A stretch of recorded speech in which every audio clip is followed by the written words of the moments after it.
Good morning mga katuka. Kamusta po kayo? Sana'y masaya lang po tayo mga idol. Welcome po sa aking YouTube channel. Pasensya na po, ngayon pa ako nakapag-vlog ulit kasi sobrang busy po talaga. Saka nagkaroon tayo ng kunting karamdaman ba. Nagkalagnat ako. Ito mga idol oh. Ito nga pala mga katuka, alam ko po sa inyo na nakapagpalabas na po tayo ng dalawang palahi po ni Boston Brownhead saka 5K sweater from Airwax Game Farm, yung aking manok galing kay Airwax. So ito na po yung kanyang mga anak. Ayan po oh. May kasama po itong babae kaso lang hindi nakasurvive. Nakuha ni na, alam niyo na, nagipapurit. Wait lang po lagay ko lang doon.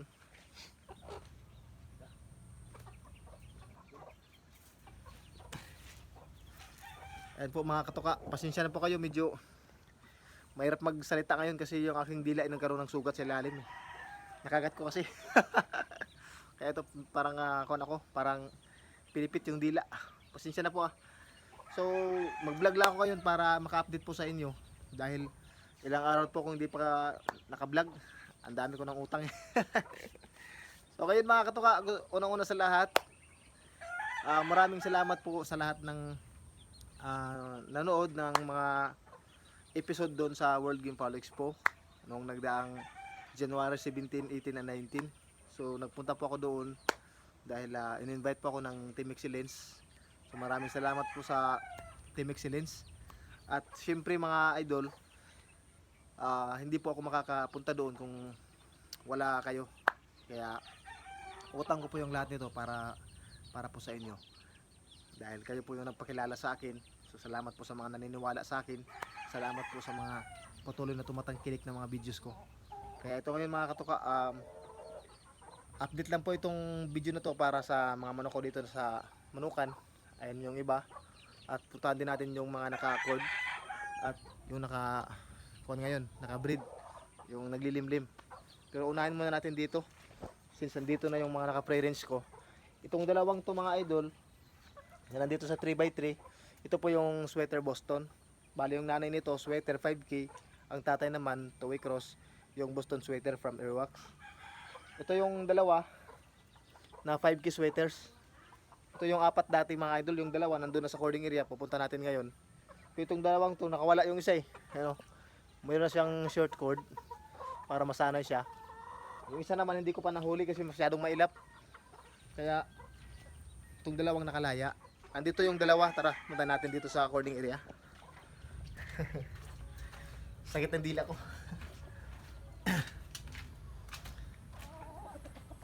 So nandito po yung dalawa mga katuka.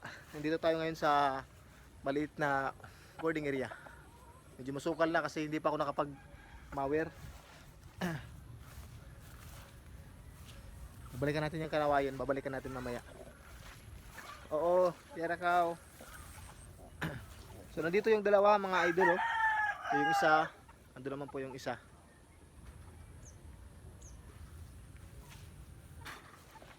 Ito po, ayan po siya. Ayan. Mailap sila mga katuka kasi kakalagay ko lang dito sa cording area. Hindi pa masyadong sanay sa environment at saka hindi pa siya masyadong sanay sa kanyang cord. So dito po yung isa. Ayan po. Ito yung alpha sa kanilang apat. Siya yung mas early mature sa kanilang apat. So doon po sa mga followers ko pala sa Facebook, sa Milpi Katuka at doon sa Katuka Backyard, may mga nagko-comment po doon na yung upload ko daw dito sa kanila nung maliliit pa sila ay itim yung paa. Tapos parang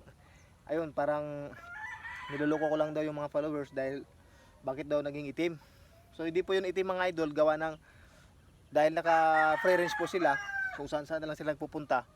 Ay may mga portion po dito sa amin, lalo doon sa likod ay maraming kanal. So itim po yung kulay ng tubig doon, kaya pag naapakan nila, naging kulay itim yung kanilang paa. Tapos pag natuyo, dumidikit sa paa. Pero hindi po ito dark legged mga katuka. Baka sabihin niyo po na niloloko ko kayo. Ay po, yellowish po yung kanyang paa, may pagka-yellow na may pagkaputi. So yun po, Pinaliwanag ko lang po kasi di pa ako naka-reply dun sa mga nagko-comment. Sabi kasi parang parang binibiro ako nila ba na, "Oy, bakit bago yung kulay ng paa ng mga naka-pre-rinse mo? Sabi mo, sweater yan, may sweater ba na itim yung paa?" Pero ito pinaliwanag ko po at pinakita ko sa inyo para makita nyo po. Nga pala ito, mga idol, ito yung galing kay Remil. Yan po. Kay Remil Vlog yan. Yung kanawayon. Ang nanay po nito, yung aking sweater hatch. So, naghiram po yung aking kaibigan na si Remil Vlog. Shout out sa'yo, Remil. At nakapagpalahi siya. Binigyan niya po ako. Ayan po. Ano, ang ganda. Ayan mga katoka, ito naman po yung 5K sweater na to, small station siya, mababa. Pangkuan lang to, alam niyo na, tukis-tukis. Ito naman si Boston Roundhead oh. Ito yung ginagamit kong materialis talaga na nandito sa manukan. Yan, yung nag-iisang material ko na ganador, yan po. Mabait to na manok, hindi to nanunuka at saka namamalo. Mabait na manok. At ayun naman, tara, baka makalimutan ko. Ito naman po yung Milsims Lemon. Ayan po. Malaking manok po to. Siguro mga 3 kilos na to ngayon. Oh, ito naman si Sweater Gray mga idol. Malabo na talaga yung kanyang mata. Ayan po. Ayan. Matanda na po siya kaya yung mata niya hindi na siya nakakakita. Both side po. Pero meron pa siyang kunting naaaninag. Kaya pag nagpakain ako sa kanya, kailangan mo pang iparamdam sa kanya na nandito na yung pagkain para ma-feel niya ba na nilalagyan mo siya ng pagkain. Kasi pag ihagis mo lang, hindi na niya makikita. Kaya andun po si Sweater Gray. Ayan. So sabi ko nga dati nung siya ay nakatatlo, sabi ko na hindi ko na siya isasali ulit sa exam. At patatandain ko na dito sa manukan para may memories naman na matira dito sa akin. Uy, mga sisiyo pala. Sa mga sisiyo po, i-update ko din po kayo. Dito may mga sisiyo ako dito na yellow leggy dots. Ito po, ayan po. Ayan sila oh. Ayan, ang lulusog nila. Ayan po. So yun po yung aking mga sisiyo. Kaya pala, yung vitamins na natin na ginagamit, itong Progency. Ayan. Salamat po sa Progency, ating katuwang sa mga pagpapalaki ng mga sisiw. Yung mga naka-pre-rinse oh. Dito naman tayo mga idol sa breeding pen. Saglit lang po. Teka lang, maputik. Yan. Tara dito tayo sa dalawang breeding pen. Dito tayo una. Dito po inalis ko na yung ganador si Sweater Boston. Kasi yung mga inahin dito naglimlim na sila. Yung isa 5K sweater, andito po siya. Ayan. So ito po ay dumalaga or polet. Kaya masyado masilan itong mga idol. Tayo mga breeder or backyard breeders, kapag polets po yung naglilimlim sa first time nila, kailangan tutukan po natin. Tsaka kailangan bigyan natin atensyon. Kasi may mga pagkakataon po dahil wala pa silang kasanayan, may mga senaryo po na tinutukan nila yung itlog, kinakain nila. Pag di natin na bantayan, mauubos lahat. Kaya ang ginagawa ko mga idol, every time po na may nabasag, inalis kagad yung basag, tapos pinupunasan yung mga na contaminate or na tawag dito, na nagkamantsa ng mga igyok. So yung ginagawa ko, kasi pag dumikit po yun sa shell, mahirap po tanggalin na matigas. Yun po yung tawag dito, yun po yung dahilan kung baka hindi napipisa yung ibang itlog dahil contaminated na po siya. Kaya ang ginagawa ko yun, dina-disinfect ko po yung mga itlog na mayroong mga natapon na kuan, mga igyok. So ito ba mga katuka, ay siyempre mga katuka, baka makalimutan ko ha, pag naglinis po tayo ng itlog, dahan-dahan lang po kasi grabe, napaka-sensitive po ng mga tawag dito, embryo sa ilalim ng itlog, lalo na kapag nalimliman na yung mga 4 days, 5 days. Ingatan po natin na huwag masyado maalog. Ito naman po si Manatuba. Opo, yan po.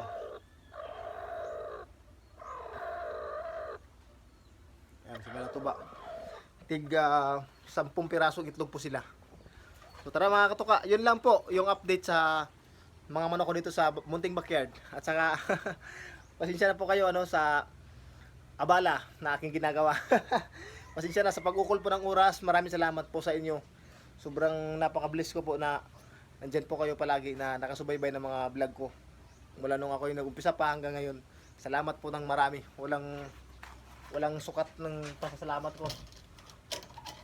Bagong lahat, magsi-shoutout lang po ako ng mga followers at subscribers natin. So una-una sa lahat, salamat sa t-shirt na to na binigay ni Kumpadre Rugby TV. Ayan. Kumpadre, salamat Padre. Napakaganda ng t-shirt na binigay mo sa akin. Kumpadre Rugby TV. Suportahan po natin si Rugby TV mga katuka. Napakabait din po na kaibigan yan at vlogger. So shoutout po sa inyong lahat. Sa mga hindi ko mabanggit, kamusta ka at sana'y palagi kang masaya kasama na yung pamilya.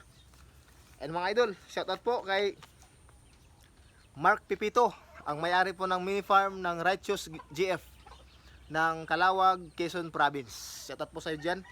At sa aking igsuon na napakabait, napaka-supportive, walang kupas, kay igsuon Chris Nigapatan. Salamat ng marami igsuon dahil sa lahat ng binigay mo sa akin, itong cellphone na isang ginagamit ko sa pagbablog. Napakalaking tulong talaga sa akin. Maraming salamat sa lahat ng naitulong mo. So sa mga subscribers ko dito sa YouTube, happy 100k subscribers po sa ating lahat. Salamat po. Hindi to mabubuo kung wala kayo. Kaya utang ko po yung lahat ng ito para sa inyo. Dahil po sa inyo, nandito tayo. At siyempre sa mga subscribers ko po dito sa YouTube, mga katuka, sa mga hindi pa nakafollow sa akin sa Facebook, Katuka Backyard po yung isang account ko na bago. At ang ginagamit ko na ngayon, yung Milpi Katuka. Yung naka-blue ako na parang nakaganyan. Yun lang. So yun lang mga katuka, shoutout pala sa mga kwan ko din. Binabati ko ng magandang umaga lahat ng mga kaibigan kong vloggers. Hindi ko na may isa-isa.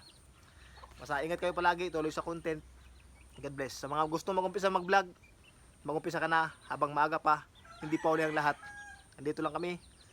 Susuportahan ko kayo sa abot na aking mga kaya. God bless us all. Hanggang dito na lamang. Lagi nating tandaan, ang sabong ay sports lang. Huwag tayong magpakalulong sa sugal. Ingat at God bless. Sana'y masaya ka lang.